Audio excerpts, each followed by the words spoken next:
मग डुपुराव, उद्या होळी आहे. पुरणपोळी खाणार ना? मग आपण रंग कधी खेळायचा आजी? अरे, धुलिवंदन आपण परवा खेळणार आहोत आणि उद्या होळीला पुरणपोळीचा नैवेद्य. आजी मी कन्फ्यूज झालो. होळी उद्या आहे?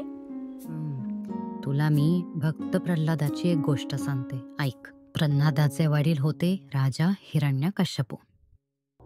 प्रल्हाद नेहमी विष्णूची भक्ती करायचा, पण हिरण्यकश्यपूला खूप अहंकार होता. मग हिरण्यकश्यपूने त्याच्या बहिणीच्या मदतीने प्रल्हादला धडा शिकवायचं ठरवलं. ती होती होलिका. होलिका एक खास न पेटणारं वस्त्र घालून आगीजवळ बसले आणि तिने प्रल्हादला मांडीवर घेतला. प्रल्हाद सारखं विष्णुदेवाचं नाव घेत राहिला आणि एक चमत्कार झाला. त्या आगीत होलिकेने पेट घेतला, पण प्रल्हादला एवढीशीही इजा झाली नाही.